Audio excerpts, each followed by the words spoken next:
My guest today is Shep Hyken. He is a customer service and customer experience expert, an award-winning keynote speaker, and a New York Times and Wall Street Journal best-selling author. Now, as the Chief Amazement Officer, and yes, that really is his title for Shepherd Presentations, he helps his clients create amazing experiences that get their customers, their clients, their guests, their patients, their members, their visitors, and on and on and on, to come back again and again and again.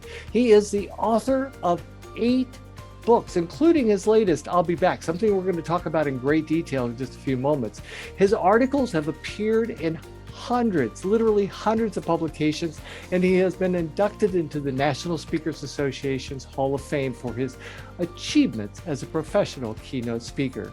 Please join me in welcoming my guest, Shep Hyken. So Shep, thank you so very much for being a part of my video cast today. This is a great honor to have you. Well, it's great to be here. Thank you. I'm honored. So it's my pleasure. Oh, well, thank you so much. So I got to ask before I know we're going to talk a little bit about your newest book. We'll get to that in just a few moments, but I got to ask, I follow you on Twitter and on LinkedIn, on all the socials out there. You are a huge advocate of delivering amazing customer experiences, something I believe in as well. But I got to ask, I mean, what led you down this road of speaking about and advocating for customer experience? Yeah, that's a great question. I'm asked it a lot, and I never mind sharing the story. I started when I was a kid. When I was a little kid, I had my first job in retail. I was 8 years old. I worked for my grandpa's druggor. I knew the right thing to do was to take care of customers. And I had great mentors. I had Aunt Janice, the cashier. She really wasn't my aunt. And I had my grandpa teaching me. Age 12, I started my first business, which was a birthday party magic show business. And when I got paid for that first gig, it was right after school. My mom picks me up, takes me over to this house. These screaming kids were having a great time. And I walked out after doing my show. The parents paid me a whopping $16, which was $15 plus a dollar tip. And when I got home and my mom said, "What are you doing after dinner?" I thought the right answer to that question was, "Let's do homework." And she said, "No, not till you write a thank you note, because those people paid you a lot of money." And I go, "Okay." And I wrote a thank you note. My dad said, "Great idea. Next week, call, thank them again, let them know how much you appreciate their business, and ask them, what were your favorite tricks? And they'll tell you. And if you do this enough times, you'll hear people telling you about the same tricks. And you'll also notice they don't talk about certain tricks. Get rid of the ones they don't talk about, replace them with ones they do." Now, all this is leading to 3 important tenets of customer service and experience. Okay. Number 1, say thank you, show appreciation. Today, you can do it, a dozen different ways. Thank you notes, emails, text, a Facebook post, or even a video, and other ways. Number 2, get feedback. And number 3, when you get the feedback, do something with it. In other words, process improvement. Now, little did I know, that's all about creating an amazing customer experience and the tenets of a good customer experience. So I learned as a kid, didn't even know that's what it was. And then as I grew up and I started working in nightclubs when I was in high school and college, when I graduated, I said, what can I do? And I saw a couple of motivational speakers. I go, I'll do that. And you know what I'll talk about? I'm going to talk about customer service. This is before everybody was talking about customer service. Went to the bookstore. I gravitated toward all the customer service books. And sure enough, I'm in business. And that was a long, long time ago. Wow. That the amazing thing is the 3 tenets that you just gave, make sure that you say thank you, make sure that you follow up, and make sure you do something with that follow up. Those 3 tenets are so vitally important, and it's a shortcut that too many businesses take. They rely too much on those 5-star reviews or on the reviews that they get online, which is wonderful if you get 5-star reviews, but it doesn't ask the important question in that review. That's specific. What trick did you like? Right. Yeah. Or how can we improve? How could we have made this experience for you even better than the one you enjoyed? Which, to me, I believe that everyone can always, no matter how good something is, there's always room for improvement, I guess. Yeah. And when we talk about, the questions to ask in surveys, I believe you should get some basic content or data, if you will, based on the history of what the customer experienced. But if you can get a suggestion and, depending upon your system, you could say on a scale of 1 to 5, 1 bad, 5 is amazing. How would you rate us? And if they rate us a 5, you go, well, thank you. Ask them, then the next question automatically comes. And it could be a different question if they gave you a 3, but if they gave you a 5, you might ask, what's one thing you could think of that would make the experience even better? Now, this is from a happy customer already. Right. If you get enough happy customers giving you the same make it better solution, well, you've got an opportunity to improve on greatness. But what if you received a 3? What would you say then? Well, maybe you would ask, well, on the next question, what would it take for you to move us from a 3 to a 4? Forget about trying to get a 5. Just let's try to increase a little bit. And by the way, I will say, if you are in that ratings game, and this is so important, you might hear from people who complain about you. And we all know the stats that a lot of people that complain don't complain to you. They complain to their friends, their family, their colleagues at work. But if they do complain, at least you can do something about it. The people that think you are just average, which is kind of like right in the middle, they don't complain. They don't say anything good. They don't say anything bad. And they don't come back. Some of them. I call that the dangerous customer. You never know exactly what they're thinking. And that's why it's important to find out, if you can, how you're doing. And anyway, we can talk more about that, because there's a whole chapter in the new book, which titled, by the way, I'll hold it up, I'll Be Back, How to Get Your Customers to Come Back Again and Again. There's a whole chapter in there devoted to the importance of measurement. And there's a measurement that a lot of people don't even think about. So we'll talk about that, I'm sure, in a little while. Okay, so let me ask you, speaking of the book, hold it up again so everybody can see it. I'm so proud. Mom loves this book. Yeah. So this, if I understand correctly, is your 8th book on customer service and customer experience. Is that correct? Yep. Right, you would have thought I would have run out of things to say about it about book number 2. Which brings me to my question of, so what's different about this book? Sure. So, as I write every single week, I write a weekly column for Forbes. I write my own weekly blog, and I just keep coming up with ideas. A lot of it is based on what I'm seeing and hearing and reading about from others, and I interpret it a certain way. So I come up with new material, and I saw enough content there that I thought, you know what, it might be time to put this together. Let me see what we have. And I'm sitting here looking through the material, and something struck me. It's like, it's not that it's odd. It's like, this is what we want customers to do. We want them to come back. Right. I had a client, and I have not shared this with many people, but I had a client that shared with me that, hey, we love getting great ratings, but what we like really seeing is when customers actually do come back. And one of the big important measurements for them is frequency of return. They want to know, are they coming back once a month, once every 6 months, once a year? Because they understand whether they're doing a good job based on that pattern. And I thought, well, that's brilliant. And I'm gonna write this book. So I don't know how I came up with the title, I'll Be Back, because it was all about how to get customers to come back. And then, I know you're probably going to ask me about, in looking at the font on the book, it's very Terminator looking. It is Terminator-esque, if you will. And this font is actually called the Terminator font. I can't believe they actually have the Terminator font. But the Terminator font, at first the book had nothing to do with the Terminator, but then I started writing and I kept seeing these words, I'll be back, I'll be back. Well, who made the words I'll be back famous but Arnold Schwarzenegger in the movie Terminator? And he used that phrase in, I believe, 8 different movies. Yeah. Now the first time he used it, he said, I'll be back. And he came back and he blew up a police station. He was a bad dude in the Terminator. Second Terminator, he was a good guy.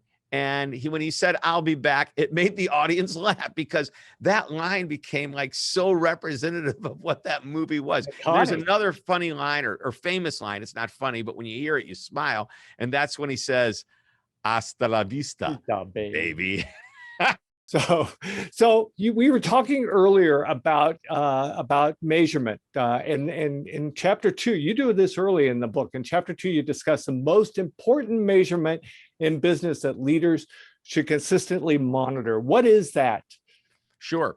And just as I mentioned, you always want to measure customer satisfaction. Right, exactly. NPS, Net Promoter Score, what's the likelihood that you'd recommend. But what you're looking at with those measurements, it's a history lesson. It's what happened yesterday. It's what happened last week, whenever it was that the customer interacted with you. Right. And that's important because it lets you know if you're doing a good job or not. But one of the most important things you can look at is the behavior.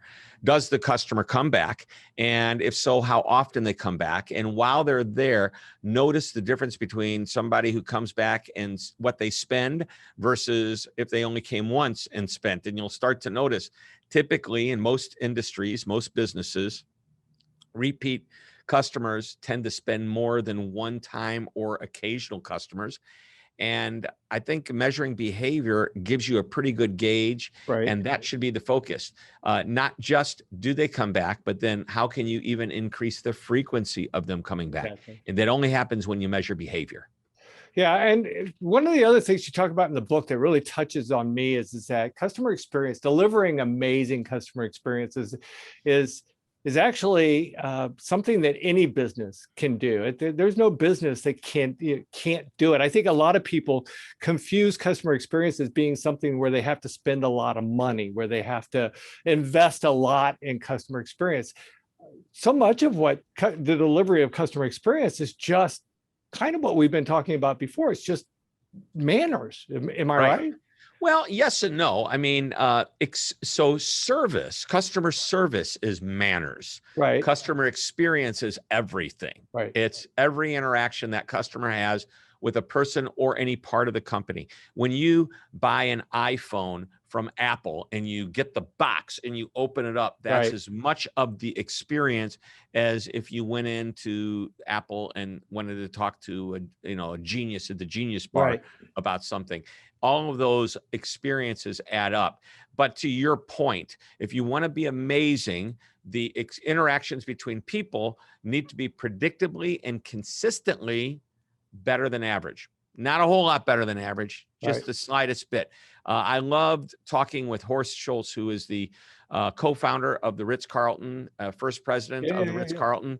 And he said, if we could just be 10% better, that's the actual number he gave to it. I just used to say, just be a little bit better. And he put a number to it, 10% better. So on a scale of 1 to 5, 1 is bad, 5 is amazing, 3 is in the middle. If you're 3.3, by the way, that means you never drop to a 3. There's no average or mediocrity. It's always a little better than average. And that means in his world, if one of the staff of the hotel is walking through the hotel and they see a guest, they don't just walk by. They acknowledge that guest. They say, good morning, good afternoon. If they know the name, they go, good morning, Ron, or Mr. Ruth, or whatever. But they that little tiny interaction, while it doesn't seem like much, if everybody does it, it's consistent, it's predictable, and it's a positive. It's not, it's better than average, but it's not over the top. But if all the interactions that can happen are like that, this is what your customers say. I love doing business with them. They're always so friendly. They're always helpful. They're always knowledgeable. They always get back to me quickly. I mean, think about it. Is it that big of a deal? It's what you would expect. If you email somebody and you get an email back later that day, what do you say? Oh, that was good, because you're so used to not getting emails back that day. But isn't that a normal expectation? Just give them what they expect, maybe a tiny bit more. And if you can do that consistently and predictably, you're in that zone of amazement. It's not that hard to do. What's hard about it is the consistency. In theory, it's pretty darn easy.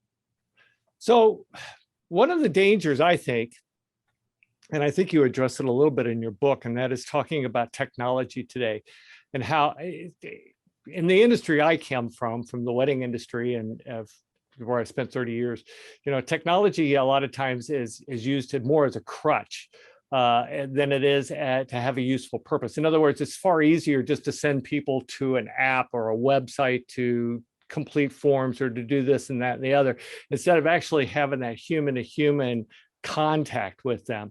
How do we overcome and still be able to deliver amazing customer experiences with technology? Well, it's really interesting that today's consumer, and by the way, I would also say today, even in the B2B world, customers expect that there is going to be a digital component Right. to, typically they'll expect that there's something that they can do on their own, a self-service solution. I will, and I talk about this in the book, you cannot automate your relationship. In other words, you can't digitize the total relationship. Very few companies can get away with this. One of which is Amazon, which is one of my favorite companies to talk about and write about. And I love what Amazon has taught the rest of the world. Argue with me all you want that Amazon's got problems and they do things maybe the way you don't like them, because I get a lot of heat for this. But at the end of the day, you got to look at what they're all about, man. And if you can learn from the best practices of what a great iconic company like Amazon does, great. So they're digital only. And sure, if you've got real problems, there's a way to get to a human, Right. but they force you through the digital channel before you get there. And you accept that because they do it very, very well. Most companies don't operate it at that level. That's okay, but I'll give you an example. Just make it easy for the customer to get to you. I recently did a study of over 1,000 consumers, and one of the top expectations that customers have is the ability to connect with who they need to connect to when they need help. One of the top reasons customers will leave is if they don't have that opportunity to do so. Right. That's important to know, because you've got to give it. Self-service is great. Just give them the easy, seamless way to get to a human when necessary. Okay. So our mutual friend Alan Berg told me that somewhere he heard that you gave a speech on customer service that was only 2 words. Now, before I ask you about the 2 words, I want to know, with 2 words, did you still build a PowerPoint? No. Okay. Didn't need to. I mean, That's a great. Nobody's asked me that. you know, you can have like the 2 words up on the screen. Say, "Here's my presentation. Oh, and if you want to share my slide deck, there's my." Yeah, there it is. Yeah. You know, did you ever see the Bob Newhart skit that's on? It's on YouTube. Bob Newhart. This woman comes in and says, you know, in the show, he's a therapist. Do you know where I'm going with this? Yes. It's give me $1. And yeah. So basically, says I charge by the minute, and I don't make change. Yeah. So you know, if it's $6 and all you have is a 10, you're not getting change. Yeah. And then he goes and he listens to the girl's problem, and then he says, okay, I'm going to make a suggestion here. And she goes to take out a pad of paper, and she says, should I write this down? He goes, no, I don't think you'll need to do it. And do you remember what the words of advice were? There were 2 words. Yes. Stop it. Stop it. You know, which the way she was thinking, what she was doing, he said, stop it. She goes, what? He goes, just stop it. You know, so anyway, what happened is, and by the way, the story is in the book. What happened was I was asked to do a speech. I was the closing keynote speaker of this conference. And the client said to me, I don't care what time you go on, you have to end on time. We have to leave. There's a bus taking everybody. So you have to end on time. I said, okay, I'll end on time. And I said, now, if I get to go on early, do you want me to end early or just end on time? He goes, just end on time. Okay. So as we're proceeding through the afternoon, I see that the first speaker went a little bit long. The second speaker went a little bit long. And I'm seeing now, instead of doing 40 minutes, I'm going to be doing about 25 minutes. But then the speaker right before me decides to take it to a whole nother level. And by the time that speaker is finished and I'm looking to go on, there's 2 minutes left. Oh, wow. 2 minutes. And I look at the client, he goes, just don't even worry about it. I go, no, I have something to say. and so I walked on stage, you know, ladies and gentlemen, you know, speaker Shep Hyken, and here they are applauding. And I walk out there, thank you. And I said, some of you are looking at your watch wondering, how am I, the closing speaker, going to end us in the next 2 minutes on time so you can get to whatever the event was? I said, don't worry, I'm going to do for you the shortest customer service speech in the world. So let's start over, just like you heard the introduction. Ladies and gentlemen, Shep Hyken. I kind of walked a little bit off stage and I started walking on, and I kind of prompted for a little applause. And I got up and I looked out at the audience and I said, be nice. And I turned around and started walking off stage. And then I stopped and I looked at my watch and I said, I think I still got about another minute and a half to go. So I said, and now I've just given you two words that just make such common sense, but think about it for just a moment. At the time, it was 7 books. I've written 7 books on how to be nice, on how to create a great experience. Fundamentally, being nice is where it's at. And obviously we build on that with process that create a better experience, with an engagement that makes people feel like this is an enjoyable, positive company that I want to continue to do business with. Being nice is much bigger than just being nice, but that is the fundamental. So we'll start there. We'll end there. Thank you very much. You guys have been great. And I walked off stage and the client said, that was great. That was fantastic. And that's the general gist of the story. Yeah, well, it's memorable. I mean, how you can't forget be nice. I mean, that's going to be the talking point of the rest of the day. So yeah. You've just given me an idea. What's that? And I'm going to tell my clients they're going to get 2 speeches for the price of 1 from this point forward. Okay. They're going to introduce me as the shortest speech on customer service in the world. And they won't say that the next speaker is going to be me coming back out and expanding on it. Oh, and do the PowerPoint. You gotta have the PowerPoint. Gotta have the power with the nice. words. Okay, write it down if you want. Maybe you'll remember it. Or I'm going to give you a chance to get your cameras out, take a picture of it, because that's what everybody does. If you want a copy of my slides, give me your email. So I want to talk about loyalty programs. I don't know if you've noticed, but McDonald's has shifted from doing just, here's our deals of the day, and you can, get 4 things for $1 and all that. Now they're introducing in McDonald's a loyalty program. Yep. And I know, and I think you kind of follow along with me here, not all loyalty programs build loyalty. I mean, having a loyalty program at McDonald's is not going to make me more loyal to McDonald's, because that's just the way it is. It's fast food, for crying out loud. So let's talk a little bit about loyalty programs. Sure. And how they may not be for everybody. Yeah, and I can't remember which chapter in the book it is, but that is a very specific thing that we talk about, is the loyalty. Oh, making loyalty a reality. Is that it? Might be. I believe so. Yeah, I think yeah. So anyway, there's a chapter in there, and we talk about the difference between a marketing program and a loyalty program. And when McDonald's says, hey, if you want to get the specials, sign up for our free app. We'll tell you the daily specials. Right, you can come in and get it. Starbucks has a great app that you go in, and actually I loaded my app up with $25 to buy whatever Starbucks drinks I buy. And when it gets down to $5, it asks if I automatically want to put back in another 20 to get it back up to 25 or whatever it is. Now, those aren't loyalty programs. Those are marketing programs. And what they drive is something that looks very similar to loyalty, and that's repeat business. Right.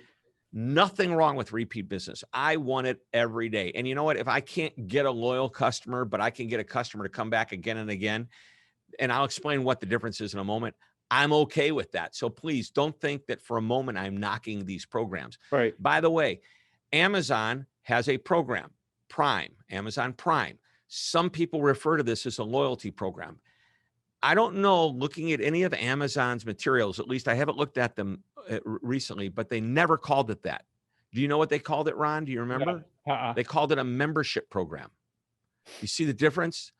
Membership has its privileges. Membership allows you to get the 2-day shipping. Membership allows you to get your Amazon Prime video program. As a matter of fact, it ties you to the company because you're now a member and you want to take advantage of the member benefits. Right. But, and by the way, you're paying for it, $120. I think that is getting you closer to being loyal than if I gave you a card and said, every time you come and buy a sandwich, I'm going to punch your card, buy 5 sandwiches, the 6th one's free. I might be coming back because I've got my eye set on that 6th free sandwich, right?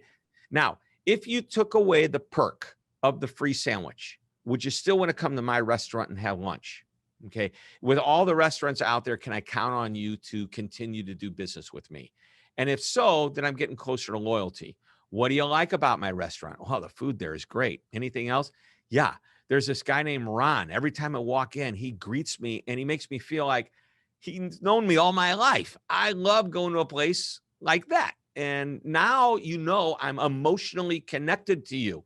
I love the food. By the way, when I say I love the food, love is an emotional word. It's not like, Yeah, food's okay. No, you connected with me emotionally. This guy, Ron, makes me feel like I'm at home. You made me feel something. That's emotional. So Right. there you're drawing on that emotional connection. Let's look at frequent flyer miles for a moment. Everybody loves getting their frequent flyer miles, who flies a lot. And typically what people do is they try to gang up all their miles on one airline. And airlines think that's our loyalty program. No, that's your repeat business program. Again, nothing wrong with that, but recognize if those miles went away, would that passenger continue to fly on your airline? That's the big question. I can't answer that yes or no, but that's the point I'm trying to make. If all the airline miles and every airline went away, and it didn't matter which airline you went on, would you continue to fly on that airline? And if the answer is yes, then you know you have the passenger's loyalty. So understand the difference between the two. No matter what, I want repeat business, and I'm Exactly. totally fine with that. But understanding that loyalty is at a whole nother level, and if repeat business is gold, loyalty is sacred. And we covet those loyal customers because they not only come back again and again, they typically spend more money and they evangelize us. They talk to us, to their friends. They talk about how great the experience is, how great whatever it is we sell them, and why they should do business with us as well. Awesome. I have one more question, but before I ask that, it'll be my final question of our conversation. But before I ask that question, let's talk a little bit about how do folks get a copy of this incredible new book, I'll Be Back. I'll be back. Well, obviously, go to Amazon.com, go to Barnes and Noble, but I mean, you can go just about anywhere books are sold. And if you don't see for it, ask for it, because the publisher will be happy to make sure that that bookstore starts selling it. But if you go online, it's there. If you want to go to Hyken.com, HYKEN.com, you can go there. If you want to learn more about the book, even more than although we put some pretty cool video on Amazon and some descriptions, you can go to I'llBeBackBook.com, and there's more information there. But hopefully you'll get it, you'll love it, and before long, your customers will be saying, I'll be back. I'll be back. So that brings me to my final question. So yeah, I believe it's in one of the latter chapters of your book. You talk about the 6 steps to create that I'll be back experience. So you want to share those 6 steps with everybody before we go? To me, this is like one of the most important chapters of the book. And I'm going to go through it pretty quickly, but I think you're going to get a very good idea of what it's about. It's basically, it's called 6 steps, and they're fairly simple, although they'll take time to go through. You want to get a team together, some other leaders, maybe some people in the front line, maybe even people from other parts of the company, finance, warehouse. And if you're just a solo entrepreneur, then do it yourself. Okay. Yeah. But here's what you do. Ask yourself the question, why would someone do business with me? Don't say easy things like because we have great service. Other people say that as well. Right. You want something that truly differentiates you. If you sell something that you have the patent on that other people wouldn't, that's an extreme example, but there is an example. Maybe you do something differently, a process. Figure it out. Number 2, look at your competition. What are they doing that you're not doing? Okay. Number 3, keep pace is what I call it. And that means if the competition is doing something that you're not doing, that you should be doing, you should start to figure out how to implement it. But I'm going to ask that you take a look at what you're doing and don't copy if you can avoid it, because otherwise that makes you a commodity. What you want to do is give your own spin on something that you know the competition is doing that your customers like, that you're currently not doing. So there's your first 3 steps. Number 4 is to take a look at other companies outside of your industry and ask yourself the simple question, what other companies do we love to do business with? It could be Amazon. It could be the shoe repair down the street that you enjoy doing business with that one because the gentleman that takes care of you is always friendly. He always says, even though it's not going to be ready till Friday, it seems to always be ready on Wednesday or Thursday. There could be a dozen reasons why you like doing business with that person. Now, it's important that as you write down these different businesses and what you like about them. And by the way, everything needs to go on the paper because you need to look at the whole picture. You're going to start to see lots of reasons you like doing business with companies that you don't necessarily think would work for you. Right. Give you an easy one with Amazon. And this happens quite a bit when we do this workshop activity in our live workshop. So you're getting actually content that we sell. So we'll ask them this question, what do you love about Amazon? They'll say Amazon, what do you love about them? And they start thinking about, they're great service. Okay, everybody says that. They do have good service. How about fast delivery? Okay, can we do fast delivery? And then somebody might say, I love, and this is where I'm getting to, I love that when I place the order, I instantly get an email. And then a couple hours later, I get another email that says the order is shipped. And then when the item does show up, it's leaning against the door of my home. They take a picture of it and they send it to me. And I go, okay. And then somebody say, yeah, but we don't do e-commerce. We don't sell online. I go, you missed the point. It's not that they sell something online. It's that they give you information on an ongoing basis, on a frequent basis. They let you know every step of the way. Maybe your clients want that as well. I was just talking to somebody that ordered a $500,000 MRI machine. Oh, wow. And this is exactly what he said. He said, not exactly, but pretty darn close. He said, I order, a roll of toilet paper from Amazon and they email me to tell me it's on its way. Why can't this company that I've just spent $500,000 with send me an email to tell me the thing was going to show up today or something like that? And basically what he's doing is comparing his B2B experience with a B2C experience. Important concept here, separate than the concepts we're talking about here, is that your B2B customers are now comparing you to B2C experiences. Absolutely. Very important. All right. So that's number 4, is to talk about these other companies. Number 5 is to say, what in this list can we do? Right. And number 6 is to go back to the first question. Now that we've looked at our competitors, we've looked at people outside of our industry, and we're implementing these new ideas, or we're going to, now, why would somebody do business with me? And you ask that same question, and you'll start to get some great answers that will improve your process and experience that you have. By the way, don't do it once. A year from now, do it again and see if there's anything else to add to that list. Yeah, when I speak to businesses, I tell them that no one holds a patent on exceeding expectations. You're free to, Bang. You're free to do it any way you choose, regardless of where the inspiration came from. As you can see behind me, I have some Disney stuff, so that's my inspiration. Shep, I am, again, it was such an honor to have this opportunity to speak with you, and I wish you nothing but the best with your new book. Well, thank you. Thank you. Well, it's a pleasure, Ron. I can't wait to do this again. Thank you so much. For all of you watching, thank you, and we'll see you some other time with another very special guest. Bye-bye, everybody.